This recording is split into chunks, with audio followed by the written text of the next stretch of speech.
करून समाजाला दिशा देण्याचं काम, समाजाचं परिवर्तन करण्याचं काम म्हणजे 1950 पासून कालावधी आज साखर कारखाने तुम्हाला महाराष्ट्रामध्ये आणि देशामध्ये दिसत आहेत. केवळ आणि केवळ बरं का अण्णा, केवळ आणि केवळ त्यांच्या आजोबांनी हे सुरुवात त्यांनी केलेली आहे. म्हणून आज सगळीकडे कारखाने उभा राहिलेले दिसत आहेत आणि त्यांचाच आदर्श घेऊन पावलावरती पुढे ते जात आहेत. मगाशी एक आम्ही आज विचारविनिमय करत होतो. तेव्हा म्हटलं, "सर आपण खाजगी कारखाने काढलेला आहे, चांगला काढला आहे. तेव्हापासून नाही तुमचा सुरुवात तुम्ही 50 सालापासून केलेली आहे. तुम्ही प्रायव्हेट कारखाना काढला का नाही?" तर त्यांनी एकच उत्तर दिलं, "आजोबाचा आदर्श घेऊन मी पुढे जातो आहोत."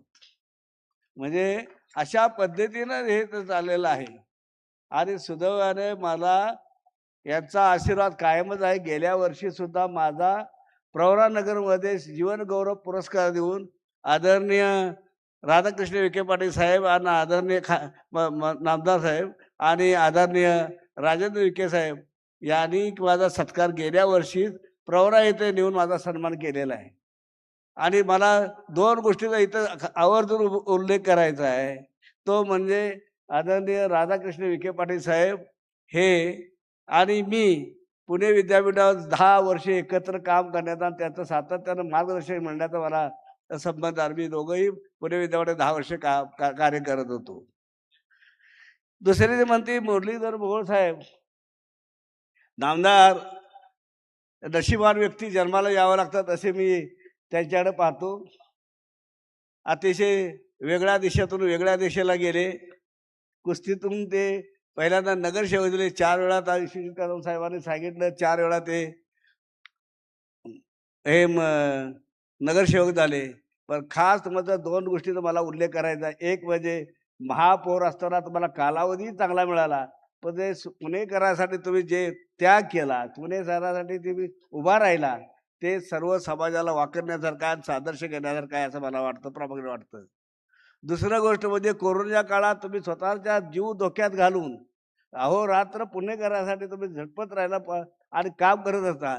माणसं तेव्हा बाहेर पडण्याची बिलकुल शक्यता नव्हती. अशा काळामध्ये तुम्ही बाहेर पडला आणि लोकांची सेवा केली कोरोनाच्या काळामध्ये.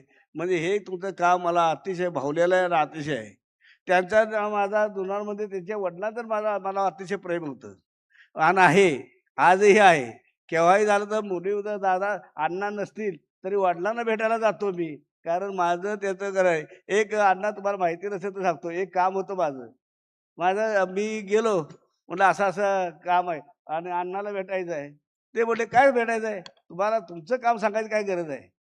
तुम्ही जा, तुम्ही आपलं काम करा म्हणले. निवांत राहा. म्हणजे असे असणारे व्यक्तिमत्व त्यांचे वडिलांचे व्यक्तिमत्व आहे असं मला नमूद करायचं वाटतं. दुसरे या कार्यक्रमाला असणारे आजचे कार्यक्रमाचे अध्यक्ष विश्वजित त्यांच्यामुळेच हा कार्यक्रम आज होतो आहे आणि खरोखरच त्यांनी चांगला भव्य दिव्य हा कार्यक्रम अरेंज केला आहे. जेवढं आभार माना त्यांचे थोडेच आहेत. त्यांच्याबद्दल आहे का असं सांगायचं कारण नाही. भारतीय विद्यापीठाचे कार्याध्यक्ष आदरणीय आनंदराव पाटील साहेब, आमच्या इथं वहिनी साहेब शालेय शिक्षण मंडळाच्या चेअरमन आदरणीय वहिनी वहिनी ताई वहिनी आमच्या वहिनी विजयमाला कदम वहिनी आणि रयत शिक्षेचे सर्वासर्वे ज्या शिक्षण संस्थेने सगळ्या समाजामध्ये जडणघडण केली, ज्याला ग्रामीण भागामध्ये पूर्ण लोकांना आशीर्वाद दिले, असे ह्या संस्थेचे प्रमुख रयत शिक्षण संस्थेचे संघटक आदरणीय अनिल पाटील साहेब, इथं उपस्थित असलेले व आमचे भारतीय विद्यापीठ अभिमत विश्वविद्यालयाचे कुलगुरू आदरणीय विवेक सावजी सर, नंतर या हेल्थ सायन्सच्या डायरेक्टर आदरणीय अस्मिता ताई, जयकुमारजी, भारतीय विद्यापीठाचे जॉईंट सेक्रेटरी डॉक्टर जाधव केळी, दुसरे आहेत माझे गुरु सगरे सर आणि यासाठी उपस्थित असलेले इथं मला प्रचंड इथं दिसत आहेत. नावं घेणं म्हणजे अशक्यच आहे. तर आपल्या पलूस आणि कडेगावावरती कदमांच्यावरती प्रेम करणारे हजारो लोक आज इथं आले. त्यांचं मला त्रिवार अभिनंदन त्याला करायचं आहे. खरोखरच या आपल्या या भागातून स्वतःचे पैसे खर्च करून आपण आलात हे आम्ही धन्य झालो असं मला म्हणायला हरकत नाही. या असे येत असताना इथं खरोखरच या कार्यक्रमाला येत असताना आता इथे नावं घ्यायची म्हणून आता दुसरे जयकुमारजी, आमचे रजिस्ट्रार जयकुमारजी आहेत. या कार्यक्रमाला असणारे आता उपस्थित आणि प्रेम करणारे ज्याचा कार्यक्रम सातत्याने कोणत्याही विषयावरती अभ्यास असणारे आणि सातत्याने प्रत्येक भारतीय विद्यापीठाच्या परिवारातलेच एक इथं उपस्थित असलेले आदरणीय दादा पवार साहेब, दुसरे इथं उपस्थित असलेले आमचे अधिकारी आणि राजेंद्रजी जगताप साहेब, परवा मी जाऊन आलो आपल्या सासवडला. त्यानंतर आमचे बंधू जयसिंगराव कदम, रघुनाथ कदम आणि इथं पुतणे बरेच म्हणजे नावं कदमांची नावं घ्यायला तर तुम्हाला वेळ 5-10 मिनिटं तर नक्की लागेल. असतील. आणि ते नगरसेवक आहे स्वप्नाली कदम मॅडम, त्यांचं नाव घेतलंच पाहिजे, त्याला पर्याय नाही.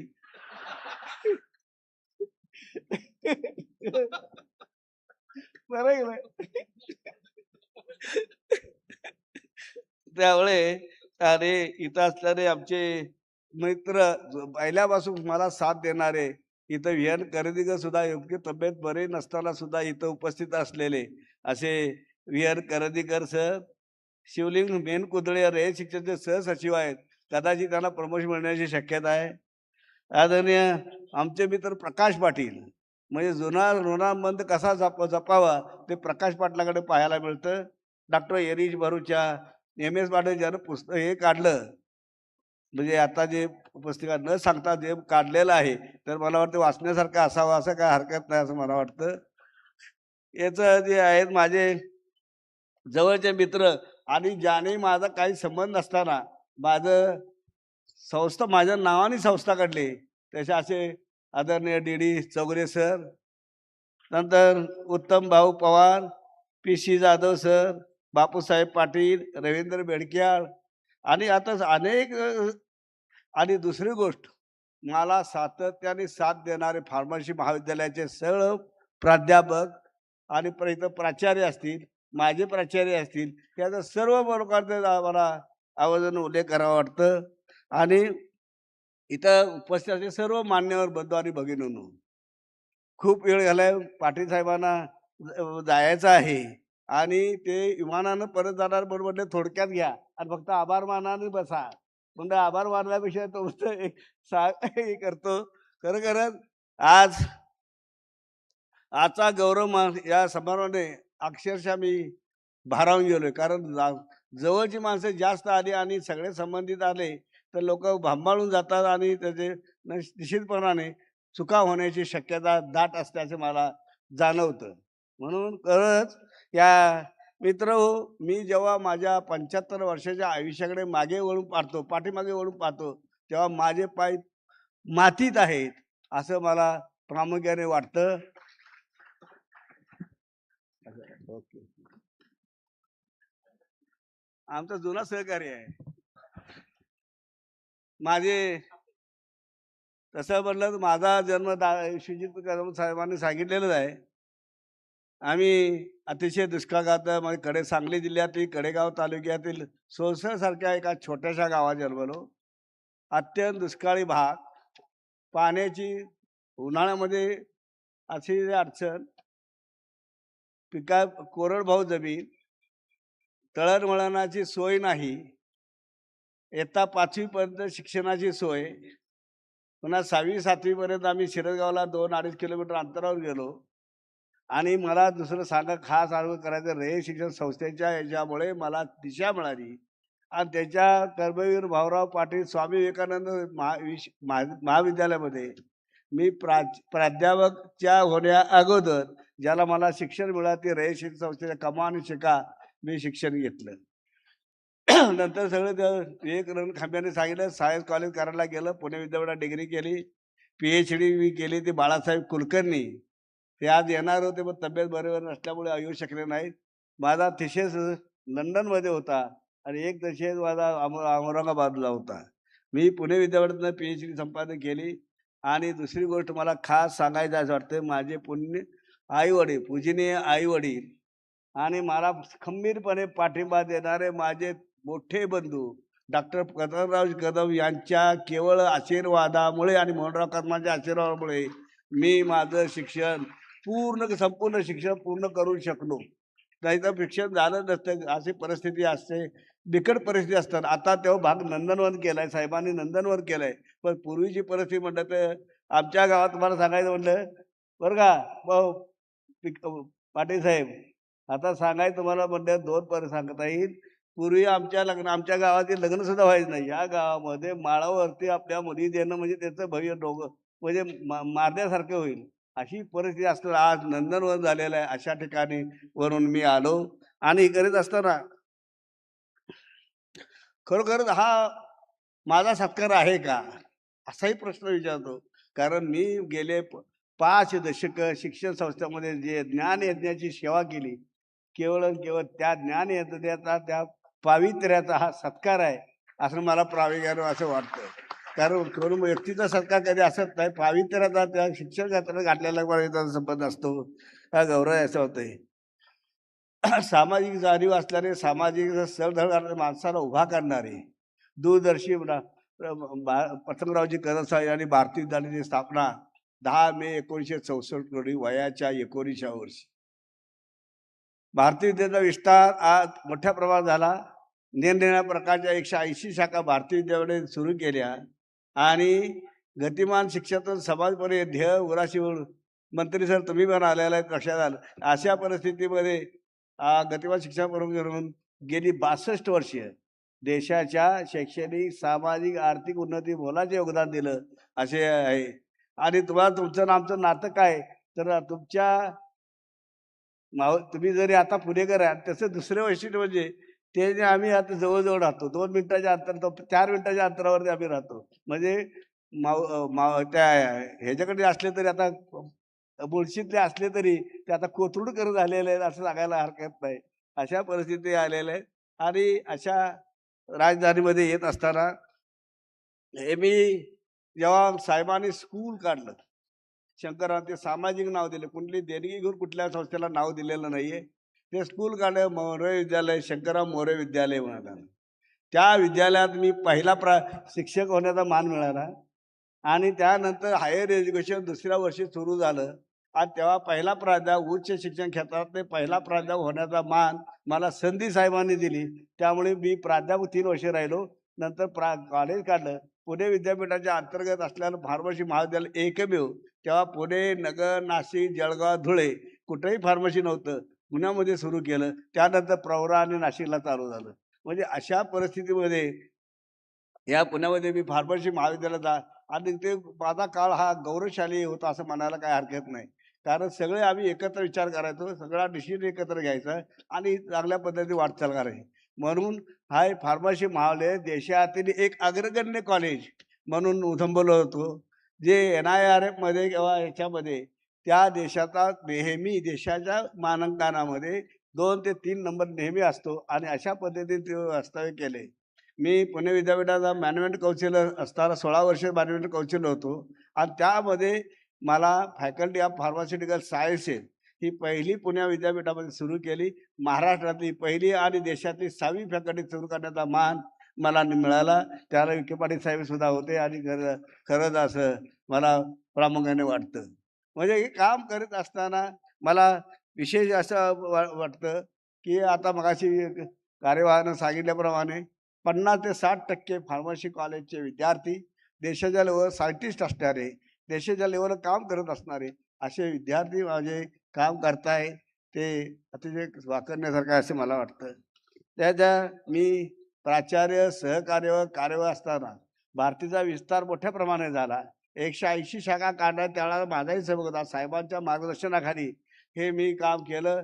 तेव्हा बिल्डिंग कमिटीचा चेअरमन, जॉईंट सेक्रेटरी आणि प्राचार्य अशा काम करत असताना हे निश्चितपणाने आज हे दिसतंय. त्यामध्ये काम करण्याची मला संधी साहेबांनी दिली.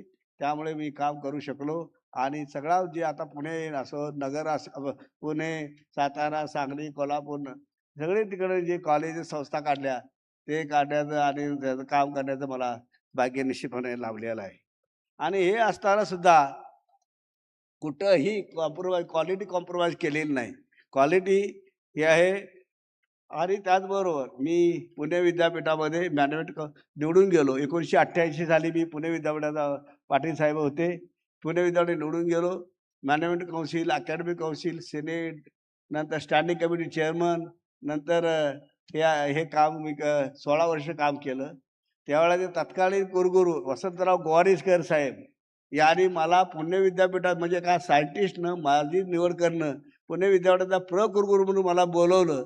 परंतु आणि दुसरी गोष्ट प्राध्यापक प्राध्यापक आणि शिक्षण तज्ज्ञ अरुण नेगवेकर साहेबांनी मला पुणे विद्यापीठात व्हायचं बोलवलं. पण माझी सामाजिक जबाबदारी आणि त्याचबरोबर भारतीय विद्यापीठात असताना माझे कर्तव्य हेच न विचार आणि साहेबांनी सुद्धा सांगितलं, तू काही जायचं नाही. अशा भूमिकेतून मी पुणे विद्यापीठात गेलो नाही. त्यानं पुणे विद्यापीठाला मला त्यांनी 2 वेळा बोलवलं होतं.